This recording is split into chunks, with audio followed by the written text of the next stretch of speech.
Assalamualaikum, my name is Arfat and welcome to a brand new video. In today's video, I'm going to take a look at John chapter 7. We're going to look at several of the passages in here, especially verses 16 to 19. In this very short pericope, we have here the declaration that the doctrine, i.e. the teachings, that Jesus preached to the people during the festival of the tabernacle was actually from God, from his Father. What does this mean? My argument is that if Jesus himself is God, then what does it mean that the teachings that he has is not of his own, but it is actually from the Father? So here we don't really have the concept of the Trinity. Instead, we have a concept whereby Jesus is actually subordinate to the Father. Now, people will say that you can't really look at a specific pericope, but you have to look at the entire gospel in itself, and I agree with you. But we also should understand that the Gospel of John has gone through several redactions, and this is according to critical scholars that are top. They are the one in authority. They have studied this text. And also, even if we look at the overall picture of the Gospel of John, we do not have the concept that is later known as the Trinity.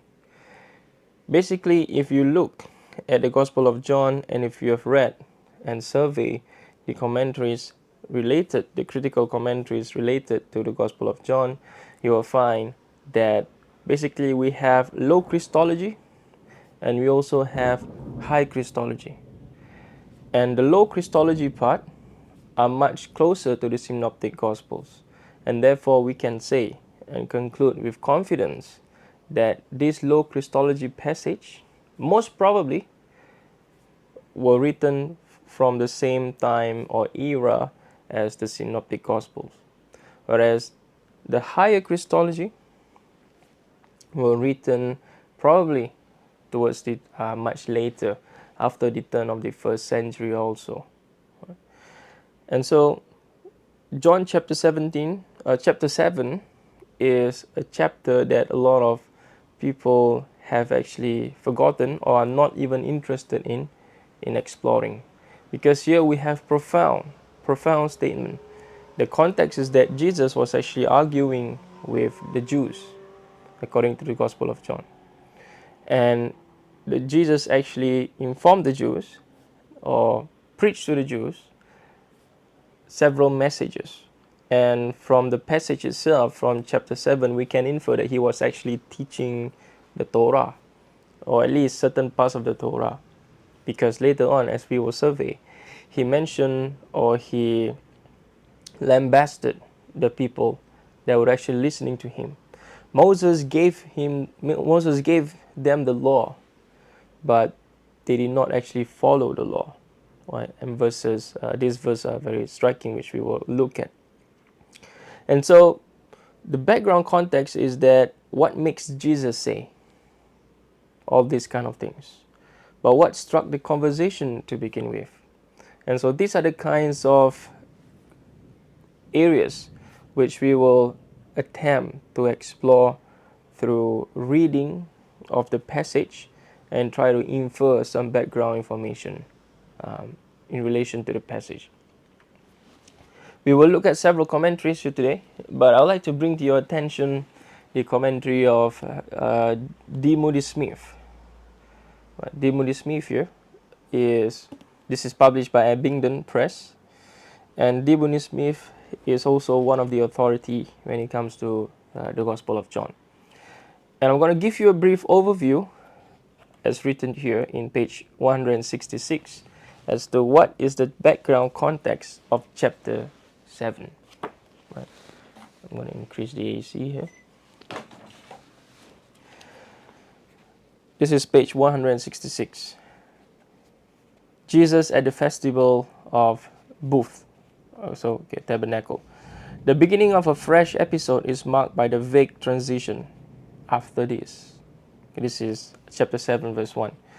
It comprises the entire chapter, which is set at the festival of booths or tabernacles, and the dialogue and events of this episode are related to the place and themes of that festival. The following chapter presumably continues the discussion, but as we shall see, the connection is tenuous, so that another episode has in many manuscripts been inserted between these chapters. Right? As I mentioned earlier, that there's a couple of redactions here going on. But we're going to look at the whole here. Right? We're not going to concern ourselves because you can see here there are some divisions here. But we're going to take a look at this pericope as a whole. Presumably they're written by one person.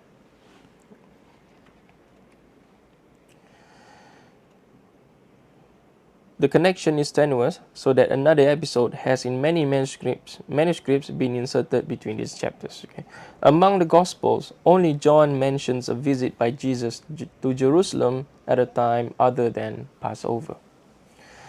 As we have observed, chapter 6 follows poorly upon chapter 5, so that it is sometimes proposed that their order has been reversed. In that case, chapter 7 would follow rather well directly after chapter 5. So here, Moody Smith here followed Bultmann. Bultmann, one of the scholars of John in 20th century, he wrote extensive commentary, and he proposes kind of a rearrangement of these sources as well. In the letter, Jesus is in Jerusalem when the statement that Jews no longer wish to go about in Judea because of the Jews' intention to kill him would be entirely appropriate. As matters now stand, that intention reaches back over chapter 6 to chapter 5, verse 18. Yet the present connection is after all not intolerable, because in the section immediately preceding, Jesus is in Galilee, which is obviously where he is placed at the beginning of chapter 7.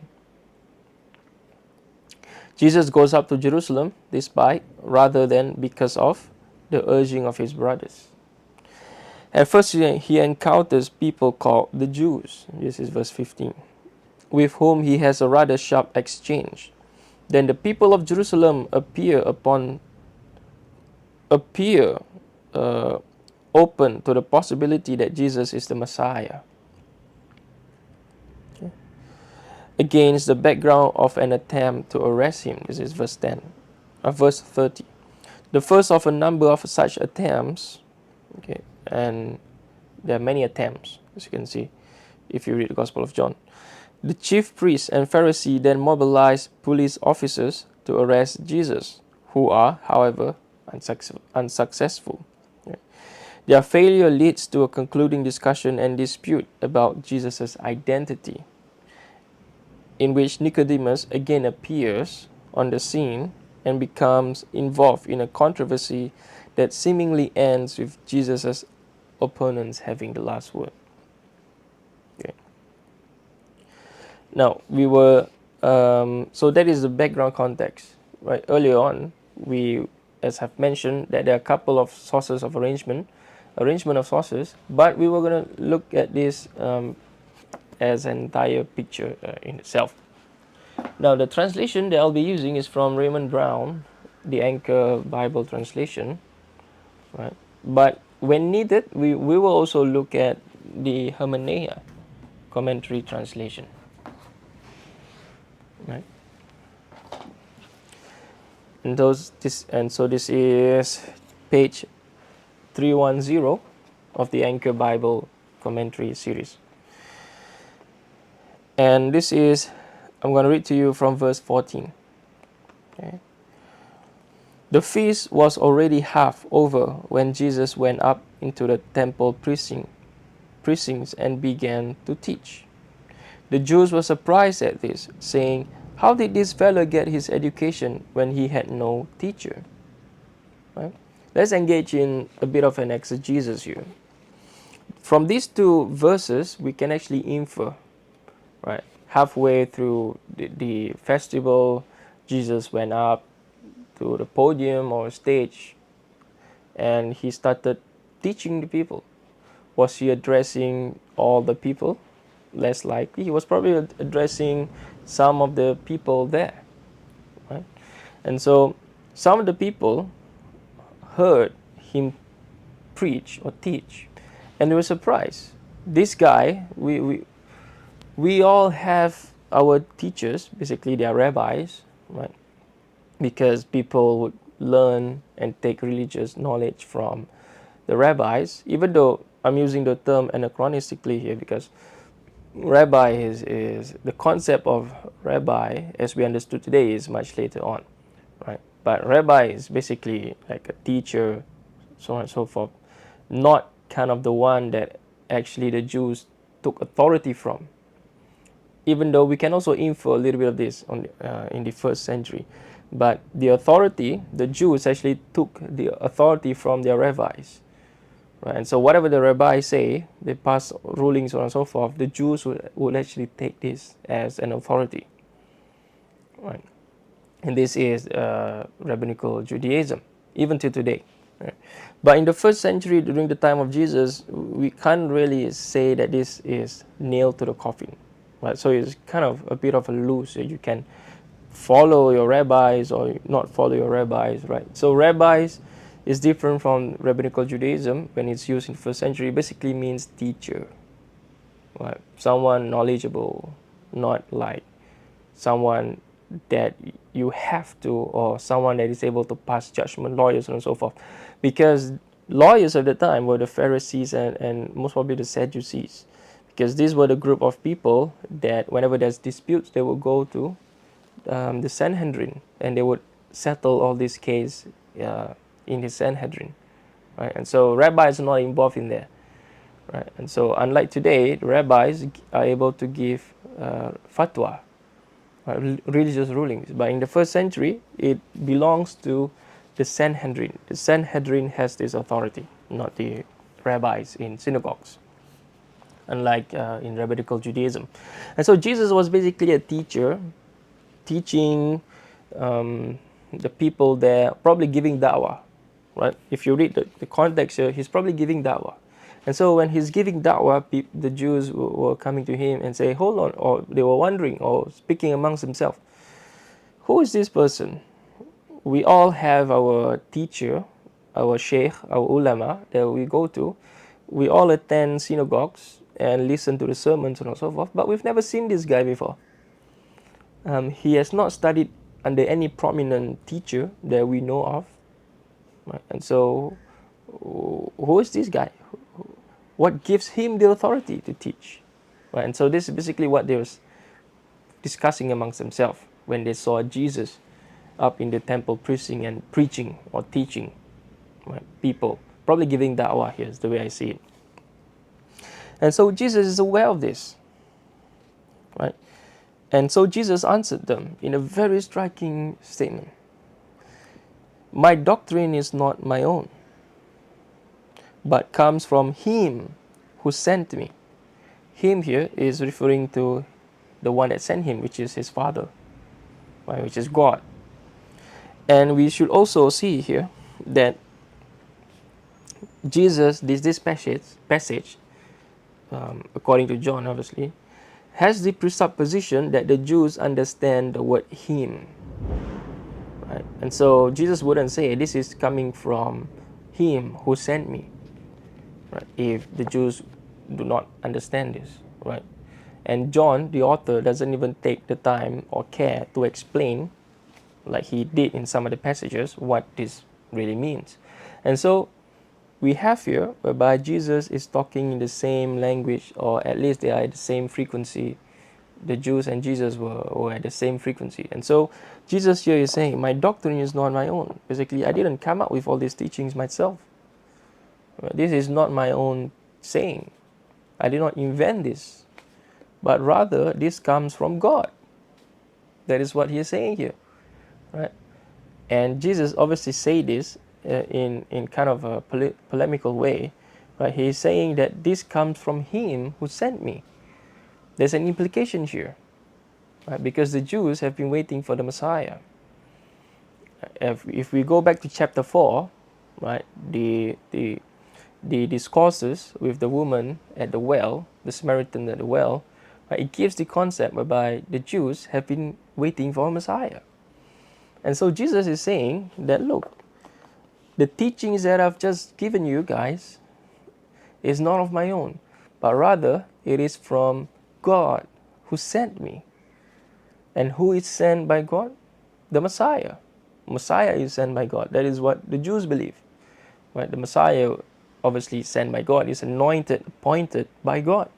Like all the other Messiahs, quote unquote, those appointed by God, Saul, so on and so forth, David, in the Hebrew scripture. And also Jesus here is saying, he is protecting himself. He's saying, if anyone chooses to do his will, basically, he's obviously referring to himself here by his opening it up, by opening it up, and say that if anyone chooses to do his will, he will know about this doctrine, basically about whatever he's teaching, his teachings, right? He will know about this doctrine whether it comes from God, right? And so we go on here, or whether I am speaking on my own. So basically what this means here is that if anyone wants to do whatever they want, they will certainly know that whatever I've just taught you is actually from God or not. So where is the reference point here? The reference point here we can find much later on is actually the Torah, the law. Right? And so Jesus here is saying very strongly, right, without using strong words, according to John obviously, that look, you're saying or you're accusing me of coming up with all these teachings myself. If you don't believe me, go and read your Torah, which is, we will find it later on. But Jesus is not done here, right? He's being polemical as well. He's using the same language that they're using, i.e. the Jews, according to John, obviously. Whoever speaks on his own seeks his own glory. This is very striking here, right? This is very striking here. Because if you know the history, a lot of there's a lot of fake messiahs. A lot of fake messiahs. So basically, especially during the time of the kingdom of Israel and Judea, the north and south kingdom, whereby we have a lot of fake prophets, right? And so Jesus is saying, whoever speaks on his own seeks his own glory, i.e., if you want to persuade the audience, you have every chance you can persuade the audience, but it is only done through lies, through falsehood. Right? But whoever seeks the glory of one who sent him, he is truthful. Right? So if you do not seek your own glory, but you seek the pleasure of God, right, you will always remain upon the straight path. Right? And the speech that you engage in, the acts, the activities that you engage in, is always going to be truthful because you fear God. You fear God, right? And so you do not want to offend God by lying, as we found in the fake prophets during the kingdom of Judah and Israel. Right? And so Jesus here is saying that, look, you're accusing me of coming up with all these teachings, and yet if you refer to your Torah, right, if you are familiar with your Torah, you know that I don't come up with these teachings myself. These teachings comes from God because you believe, according to your Torah, that it is ordained by God. The Torah is ordained by God, right, through the prophet Moses.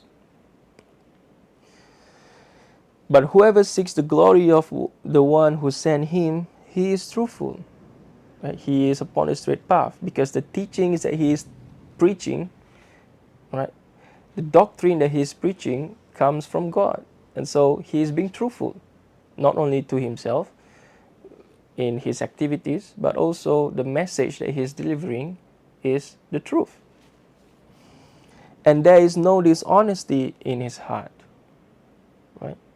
And so this passage here also means that your heart is cleansed, right? If we use Origen's interpretation, I mean this method, right?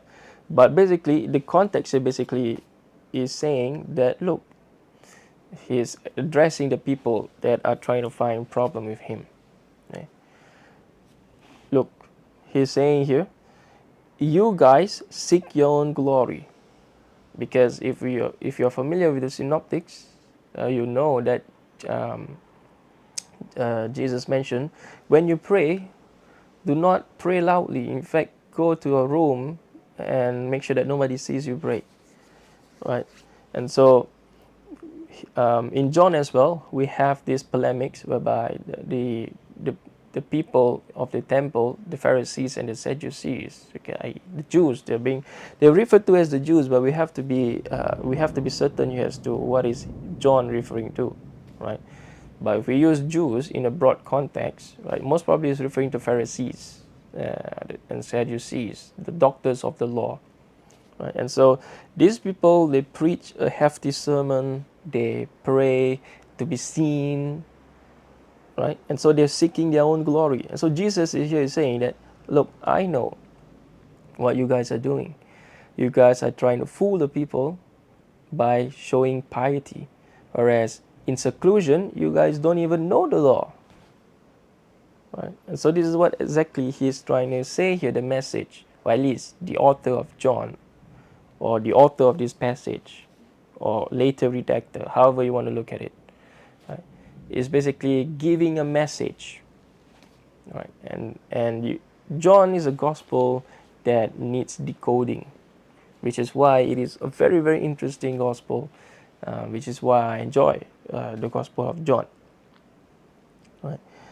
But John is also very explicit here, right? There are implicit statements, but when it comes to low Christology or quote-unquote monotheism, there are very, very explicit statement here that if you read, right, you will never accept Jesus as part of the doctrine as part of the Trinity, right? Because it is so explicit here, the statement, especially verse 16. But we'll go on here. Has not Moses given you the law? Right. So after all this, he's saying, have not Moses given you the law? Basically, in other words, you take Moses to be a prophet, yet you do not follow his teachings. He gave you the law, but you never follow the law. The law here is the Torah, but basically it's referring to the Levitical law, because we have a discussion on the Sabbath here, Numbers and Leviticus, right? These two books, basically. Has not Moses given you the law? Yet not one of you keeps the law. Right? And so how can you say that you are the disciples or followers of Moses when you never even follow his teachings? Right? And so basically here, what Jesus here is saying, verse 19 here is actually somewhat linked to verse 16. My doctrine is not my own, but comes from him who sent me. So basically here, what Jesus is saying, look, I don't teach these kind of things out of my own free will. In fact, you guys already know here, right? Because verse 17 is clear, right? You guys already know the teachings that I'm teaching comes from your own Torah, from your own book. But the very fact that you guys thought that I came up with all these teachings myself is because you guys are not familiar with the law yourself. You guys are not familiar with your book.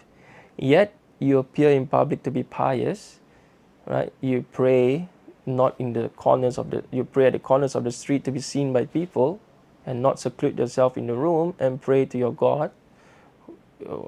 Okay, this is also in John, whereby God hears you in secrecy, right? And so now you're accusing me of lying.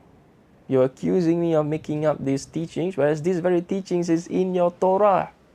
This is basically what John here is trying to say. This is the polemic, right? And because of this, right, verse 19c here, why are you looking for a chance to kill me? Right? So after all this passage might be out of context. Like, after all this commotion, then suddenly Jesus is saying, why are you looking for a chance to kill me? Right? This passage here could be, at first glance, could be, oh, it appears out of nowhere here. Like, what's going on here? Suddenly we have There's there's no mention about killing Jesus, so on and so forth here in the pericope that we have just discussed. But suddenly, why are you looking for a chance to kill me? Right?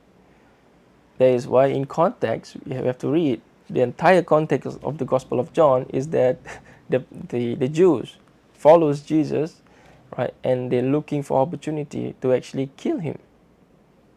But this passage 19c here, which not a lot of people have actually noticed, the reason why the author of John, right, if you want to go and into hypothesis, the reason why it is embedded in a 19c, or at least by the redactor, is because after all this discussion, Jesus is saying, right, why are you looking for a chance to kill me?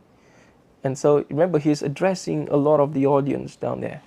And he's probably addressing these groups of people that have been accusing him. And so he's saying, why are you looking for a chance to kill me? So basically he's saying that, look, these people are trying to kill me. And he's saying this to a lot of the people that are out there. And look at what they reply. Right, verse 20 here. They reply, you're demented. Basically, you're crazy. Right? The crowd retorted. Right? The crowd here, it could be the whole people, but it could also be the group of people that Jesus was actually referring to. Right? Either way, it doesn't affect our exegesis. So who wants to kill you? Right? They're not saying here who wants to kill you. Let's find out who wants to kill you. Basically, you're saying who wants to kill you is that, no, we don't want to kill you. Right? And so they're covering up themselves because Jesus here is playing their game, because they accuse Jesus of coming up with false teachings. And now Jesus is using their own game and saying, you're trying to kill me, aren't you? And so now they go on the defensive, right? Because at first, Jesus was on the defensive. And now Jesus went on the offensive. And now the Jews went on the defensive, right? According to the Gospel of John here. And so they're saying, no, who wants to kill you? Like, no, we don't want to kill you, right? And Jesus gave them this answer. This is verse 21. I have performed just one work, and all of you are shocked on that account. Right? Basically, work here could be, obviously, if we read in context, right, we know that this is actually the healing on the Sabbath, right? But basically, Jesus here is saying, look, I've just done one miracle, and that is I heal on the Sabbath, right? Okay. Moses has given you circumcision. Okay, so I have performed just one work, and all of you are shocked on that account. Okay, meaning when he healed, they are shocked. Right? Moses has given you circumcision. Well, actually, it's from Abraham, right? I will skip these brackets here, right? If a man can receive circumcision on a Sabbath to prevent violation of the Mosaic law, right? We do not need to get into why they need to be why this is the violation of the Mosaic law, but basically Leviticus, you can't work on the Sabbath, right? And then Jesus here is saying, are you angry at me, right? Because I cured the whole man on a Sabbath, right? So this is the reference to the work earlier on. So basically Jesus here is saying, look, since you guys are not familiar with your law, you committed a sin, say, quote unquote, right? You committed something that is wrong, and that is you circumcise a man on the Sabbath, right?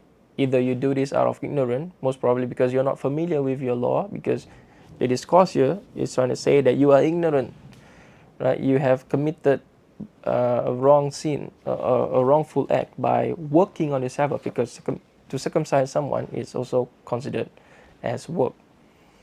And so all I did, Jesus said, all I did was healing a man on the Sabbath. And this is much more noble, because circumcision causes pain, whereas healing removes pain. Right? And so healing here removes pain. Whereas you, the ignorant, according to John, obviously the audience here, that you do not even know your law and you circumcise people, Or it could be also that they know their law, but they don't follow the law, right? This is most probably the much better interpretation, because he says here, Jesus, verse 19, Jesus never say that you don't know the law. He says that you have not followed the law, right? And so Jesus is calling out the hypocrisy here. Look, you circumcise a man, you did not obey the law, and now you're calling me out for doing exactly what you do, and that is to work on the Sabbath and not obeying the law. But Jesus here is saying, right, are you angry at me because I cured the whole man on the Sabbath? This is the kind of rhetoric that is top level. And this is the kind of rhetoric that we found in the Synoptic Gospel as well, which is why it leads me to believe that this kind of rhetoric is probably much earlier, and it also has low Christology. Right? So I think scholars that argue for this passage to be much earlier is probably more correct than those that argue that it is actually done by later redactors, so on and so forth, right? And so Jesus here is saying, you violated the Mosaic law, okay? Right? If a man can receive circumcision on the Sabbath to prevent violation of the Mosaic law, are you angry at me because I cured the whole man on the Sabbath? Right? This discourse could also be that the man needs to be circumcised because once they embrace Judaism, so on and so forth, they need to be circumcised. Right? If they don't circumcise, they will breach the Mosaic law of circumcision, the Levitical, the law in Genesis, because God commanded Abraham to circumcise, right? And so, and the Jews did this on the Sabbath, according to John, right? And so Jesus here is also saying this is another form of the argument, if you want to follow this interpretation or exegesis, is that, look, in order for me not to violate the Mosaic law, I have to heal this person on the Sabbath.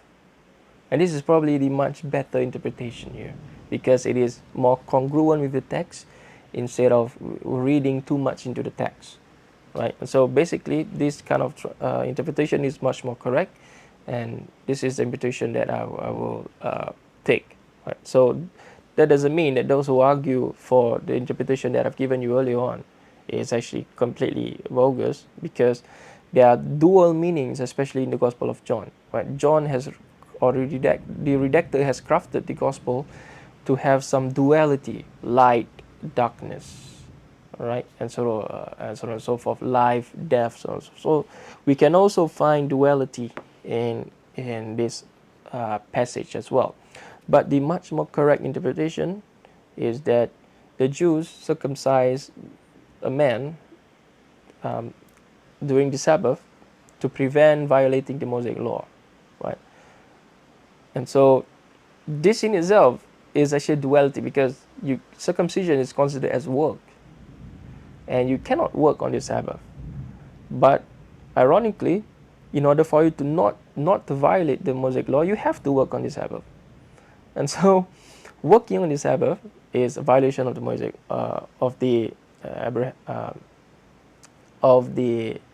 law, and also not circumcising someone is also a violation of the law, right? And so basically Jesus is saying, look, you guys are taking to the extreme, right? You guys are taking to the extreme. You guys are not doing qiyas properly. Basically, you're not doing like ijma properly. You're not doing, you're not discussing this thing properly. And so Jesus here is saying that, look, in order for me not to violate the Mosaic law, I have to heal this person on the Sabbath, because to save a life is much better than to allow someone to die, even though saving a life constitutes of work, right? Because Jesus have to heal, so on and so forth.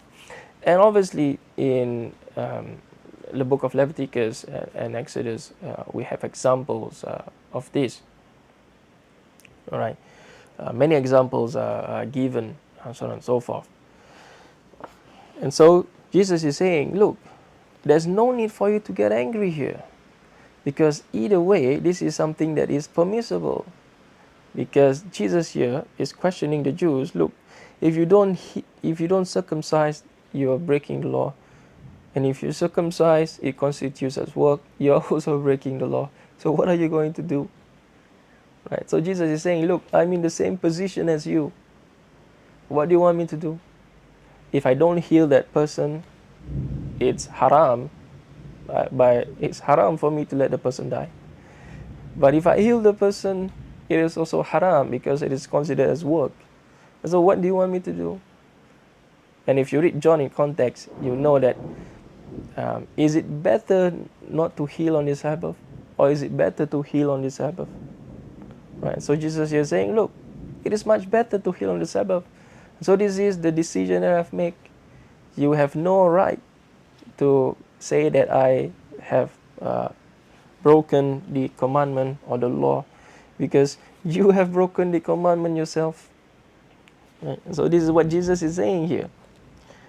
And verse 24 here, which is why we have verse 24 here, which says, do not judge by appearances. No, it is striking. If people do not know this, they will say, what? Do not judge by appearances. Suddenly the conversation shifted to whatever Jesus is wearing. Like, he's not wearing like the way the Pharisees and the Sadducees were wearing. Right? By the way, not those kind of things that you see rabbis wear today. They're not the kinds of clothing that the Pharisees and Sadducees were wearing in the past, or the Apostle Paul was wearing, right? Completely different, right? And so, no, this is not what Jesus is saying here. Jesus here is saying, do not judge by appearances, basically means do not judge a matter just by looking at it on the surface, at a surface level, right?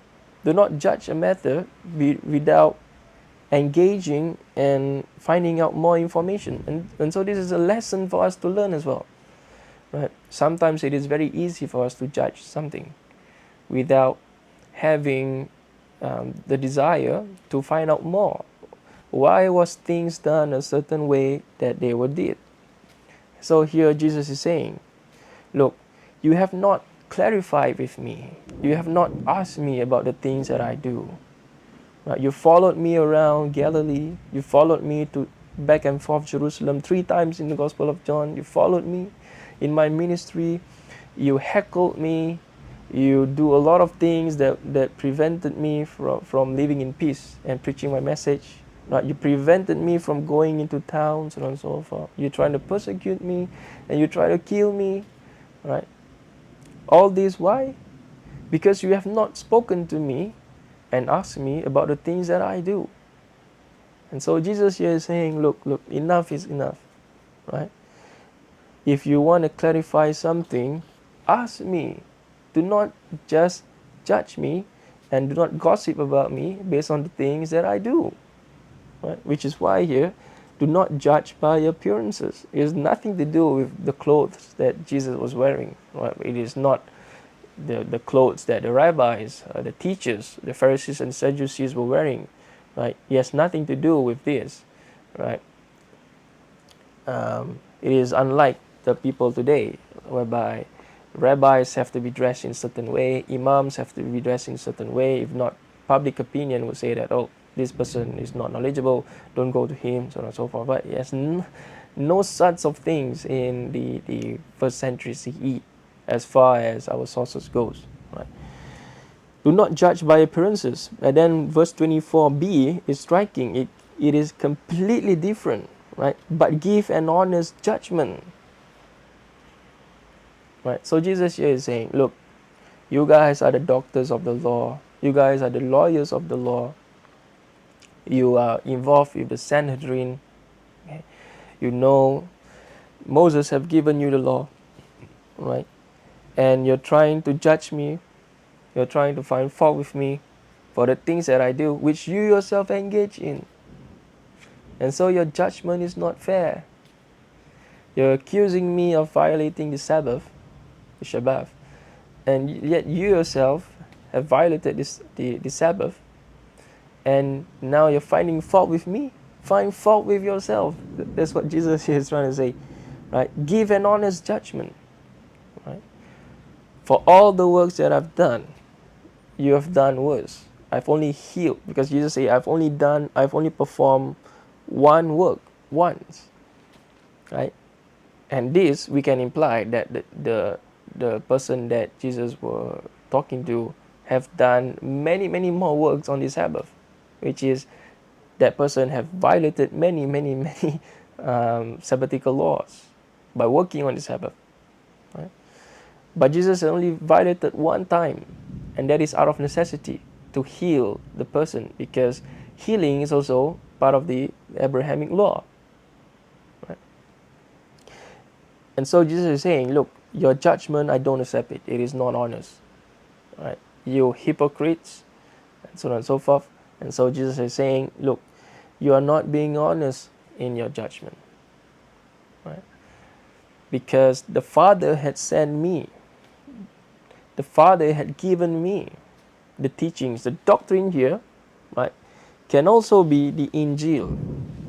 Right? The doctrine, my doctrine is not my own. Basically, my teachings, my belief, my principle, my theology is not my own. I don't come out with all these kind of things. That's what John here is trying to imply. Right?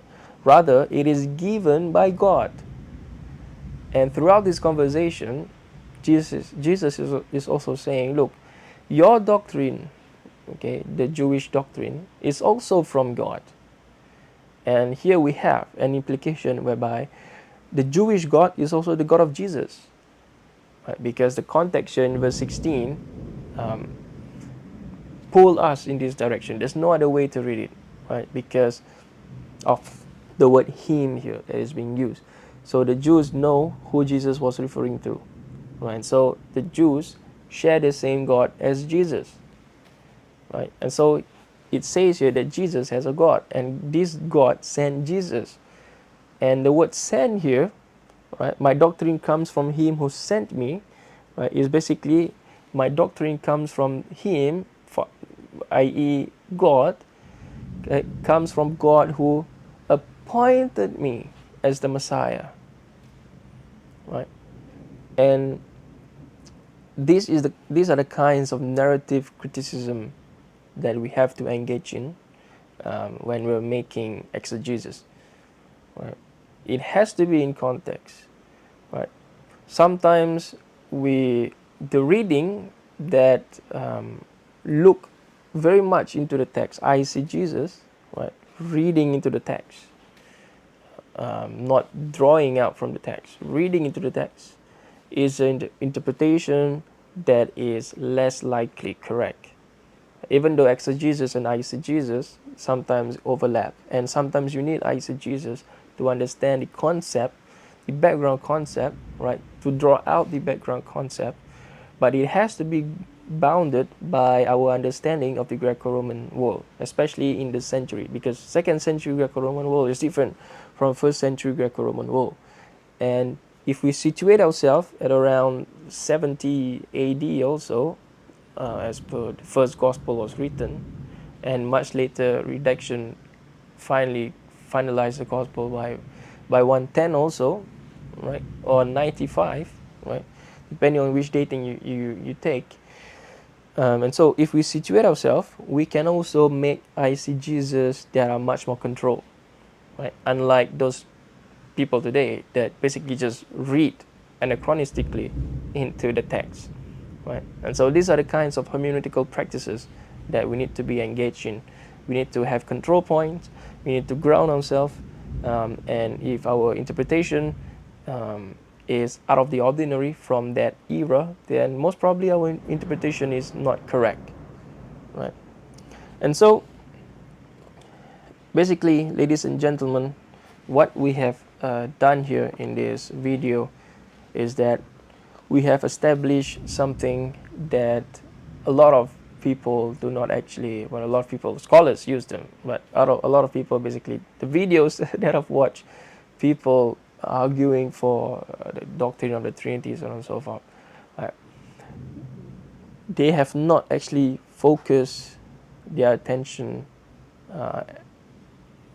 in the pericope that we've just discussed, right? The pericope that we've just discussed is explicit. It's very explicit. Right? The doctrine of Jesus, his theology, his teachings, his akida, right, comes from God, who appointed him, who sent him. Right? Now, people would say the word sent here is being used that Jesus was the Son and he came from God, he was sent from God. Right? Not in the literal sense whereby he comes from heaven, he took a spaceship and pew on earth. Right? Although you can infer that from the Gospel of John, because the Gospel of John has no birth narrative. Right? But that is basically out of imagination. Like, wow. Right? And so, in what sense is Jesus sent from God? People will say, refer to the prologue. Jesus was the Son of God. Right? And God sent his only Son to die for the sins of humanity. Right? But hold on a second, this is Paul. This is not John. Right? The seeds is Paul. It is a Pauline seed, not the Johannine seed. And so we should take a pause and not conflict between the two, because first you have to establish that John actually knew Paul. If you want to interpret that way, you have to establish that John actually knew Paul. We have no evidence that John knew Paul. Right? Even though we have parallel teachings, but we cannot really close the link between Paul and John. It's the same way we have this mimesis criticism. The story of the gospel is found in the Greek classics, but we still cannot find or establish the link that will really put the nail to the coffin. Right? Until that has been proven, we cannot believe that to be the case. Right? It could well be, but we cannot be certain because we cannot find the link. There is no physical link or any kind, not really physical, but any kind of that matter. Right? And so we don't have evidence that John knew Paul or Paul knew John. It's probably the latter, the former. Right? But chapter 7 here is very explicit that sent here, right, it basically refers to appointing, whereby, because if you read in context, if we read this passage to be from the low Christology, from the much more primitive Johannine gospel, right, it makes no sense to read it in a Gnostic way like the prologue, because the Jews wouldn't understand. The Jews wouldn't understand the Logos, so on and so forth. Right? The Pharisees and the Sadducees, as per the audience, right, the doctors of the law, the lawyers of the law, they wouldn't understand this concept, even though Philo is there. Right? But Philo has not been accepted by Jews of that period as well. Right? And so, even though Philo is very dominant, he's very strong, right? But we can't really say, apart from Josephus, we can't really say that Philo is accepted. His writing was being accepted in the first century in the Jewish community. We have no evidence for that. Right? We have no evidence for that. And even if it's being accepted, how widely accepted was it? And we can't trust Josephus for certain, because he's the only reliable, reputable sources of that period when it comes to this.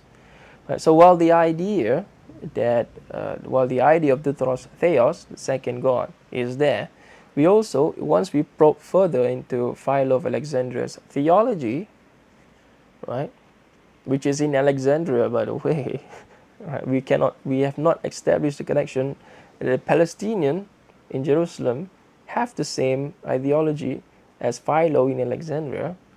But suppose, let's presume, right? That idea spread because people come to the Festival of Tabernacle from all over the world, okay, all over the Greco-Roman world. And so there must be some exchange of cultures and ideas. Even if we take that into consideration, right, we still are missing key points in our evaluation in order for us to argue that the Palestinians actually believe in the same theology as Philo of Alexandria in Alexandria, Egypt. All right.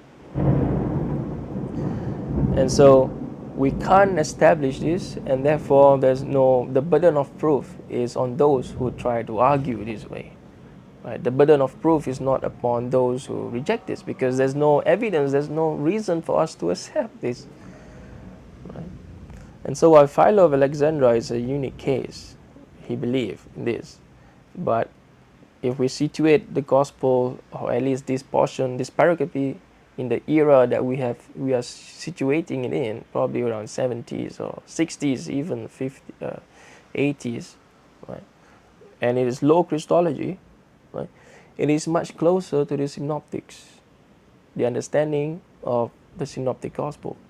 I'm not here arguing that John actually knew the synoptics, but there's a book published by T&T Clark called John's Transformation of Mark, right?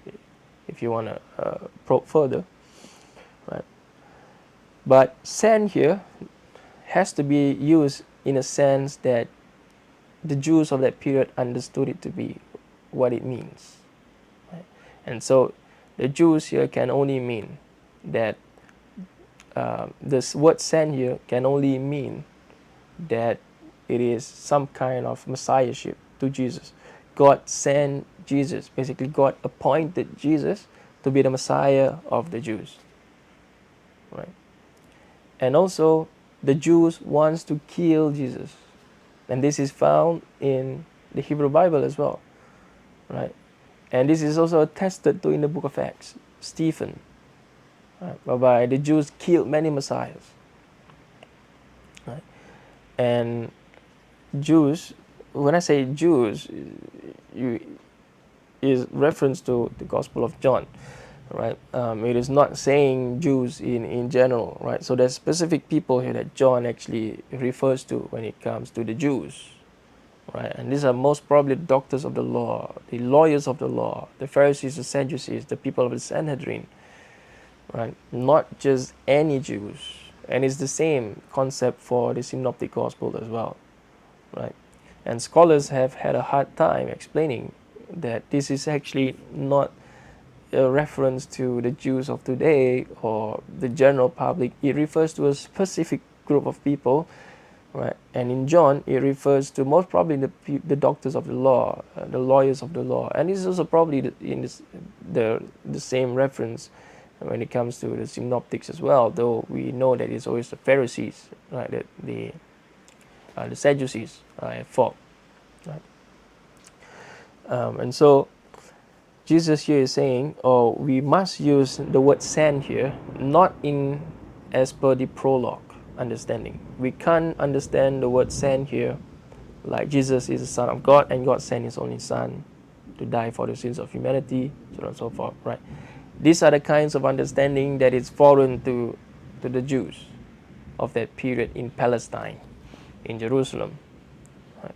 And so the word sent here can only mean appointed, anointed. And so Jesus here is saying, look, this doctrine is not of my own, but rather it is from your God, right?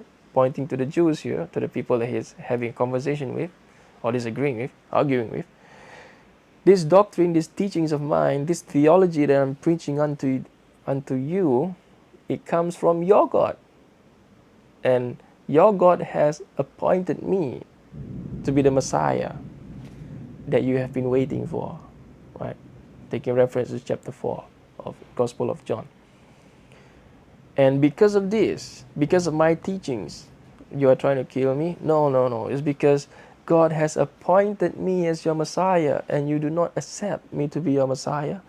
And because of this reason, this is the real reason you want to kill me, right? And so this is the kind of polemics that John is actually trying to inform the readers. See, John needs a lot of decoding. There's a lot of Gnostics in, ideas, but certain parts of John, if you identify, it's much closer to the synoptics and much easier to understand. Right? And we have not proven, scholars have not proven that the redactors rework every single passage. Rather, if we study how letters are actually done in the past, whereby it's basically a scroll and it's being cut off, so portions copying and pasting, not one line by line, but rather paragraphs by paragraphs by paragraph, as we found in the documentary hypothesis, right?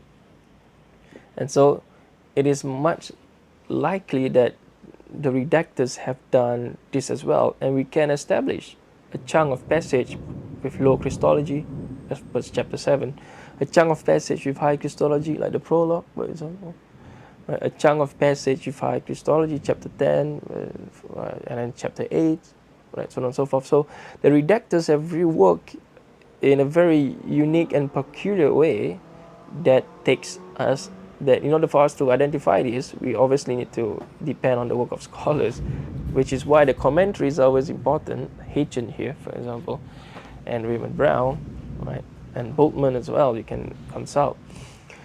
Which is why the commentaries are important, even though there are some bogus theories being presented out there, which scholars disagree with, right? But if we read John in according to, through the guidance of these critical scholars, we can identify passages with low Christology. And so in order for us to understand, we can understand the passage in the low Christology using the lens of the passage in the high Christology. That is anachronistic. Because these high Christology passages were actually written much later on. And this is unanimously agreed by scholars. Although there are some scholars, for example, certain scholars, there's one book published by Oxford University called The Birth of the Trinity. It argues for a high Christology at a much earlier stage. Right? And also that there are a couple of other literatures here which I'll make a different video. Right? So it is also plausible and definitely possible to read the Gospel of John anachronistically. Right? So which is why we need to have critical or develop or study. We can't just develop out of thin air. We have to read books that guide us, right? Which is the commentaries. And we have to read the commentaries because the commentaries will actually guide us. Critical commentaries, not devotional commentaries. Right? Because devotional commentaries are more about how are you going to live as Christian, how are you going to tackle the problems of this, so on and so forth. But critical commentaries actually look into the text. Textual criticism is also found in Raymond Brown's and Hitchen's works as well. Right? And so once we start looking at things and put ourselves in context, we have control points so that our exegesis is always controlled. It is not bogus, it is not wild, right? And this is advised by scholars. This is advised by critical scholars.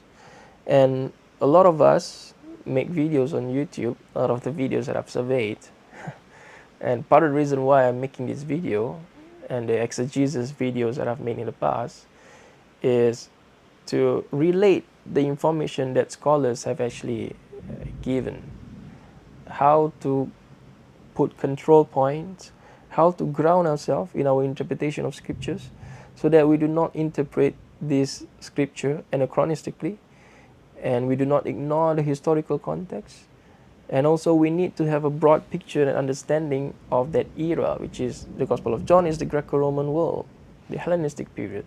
We have to understand the concept of Hellenistic wisdom, the Sophia, how the Gnosticism, right, concept of all these kind of Platonic philosophy and Neoplatonic philosophy, right? The creation of the world, how the Hellenistic people, even Hellenistic is actually a broad term. Different periods of time have different ideas, right? The Stoics is different from the Neoplatonists, and the Platonists is different from the Neoplatonists, right? And we go to the 2nd and 3rd century, the Arians is different from the Neo-Arians. And so even within the Hellenistic concept, There's a great book by Everett Ferguson, Backgrounds of Christianity, and also the New Testament Around Its World. I think that's the title. The New Testament, The World Around the New Testament, published by Baker Academic. I might have quoted the title wrongly, but I've reviewed these books in the past. And so these are the kinds of literatures that we need to be engaged and well versed in order for us to have groundings in our exegesis, and in order for us to able to consult or use techniques such as eisegesis in a very controlled and not too drastic measures, right? And so, ladies and gentlemen, I conclude here.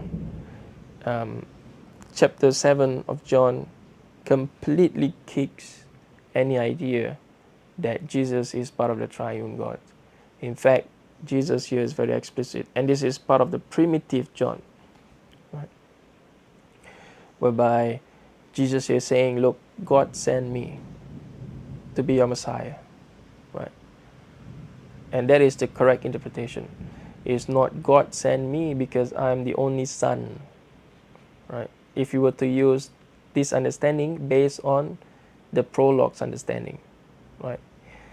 Because we can also understand this because God has son by the tons in the old Hebrew Bible, right? And so this can also basically mean that if we were to understand this in terms of God sending his only son, this concept, right?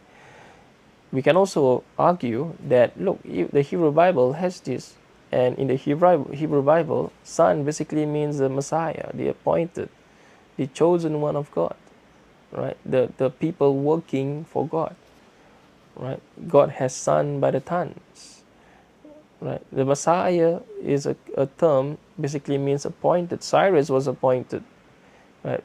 And pots and pans were appointed. And so we have to be careful and not just quote things out of context and use terminologies that can be, used against us. And so the Jews don't understand the concept of Gnosticism because it is a much later concept, right? If the discussion, remember Jesus, according to his history, Jesus was born on the 4th of BC, before the Common Era, and he probably ascended. Paul Fredrickson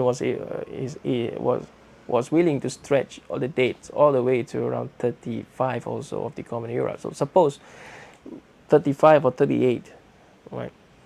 During this period, the writings of Philo of Alexandria, right, we can't establish that the Palestinians share the same theology as Philo of Alexandria, and so the Jews of the Sanhedrin in Jerusalem, right, basically this concept is foreign to them, and so they do not know this. And so in context, we can interpret that this is actually a discussion whereby Jesus is the Messiah, nothing to do with part of the Trinity, part of the Son of God, dying for the sins of humanity. But this is basically a clear-cut, look, I am your Messiah, God sent me, you guys are aware of your book, and you do not follow your book, and then you're accusing me of these sort of things, but you yourself violated the Levitical law. It could also be that, look, this is not a violation of the law, the Torah, right? The Sabbatical law. This is not a violation because this is done out of necessity. The same way that you need to circumcise a person out of necessity so that you do not break the commandments of God, right? Because God told Abraham to be circumcised. And so you need to circumcise, meaning you need to circumcise even if it happens to be on the Sabbath. And so Jesus is saying that, look, if I need to heal a person, I need to heal a person even if it's on the Sabbath. And I've just done this once, whereas you have violated the law multiple times if you think that it is a violation of the law, right? So do not judge me for the things that I do. And if you want to judge me fairly at least. Right? This is verse 20. And so these are the kinds of polemic. But the very main point here is actually verse 16, right? God had sent me, right, as the Messiah. And so it is a very low Christology. Nothing to do with later concept of Jesus part of the triune God. And so, ladies and gentlemen, I hope you take away something from this video, read the text critically, ground yourself in your exegesis, and engage in these different techniques of interpretation or hermeneutics, and always have this critical thinking. The background context is always important. Right. Assalamualaikum warahmatullahi wabarakatuh.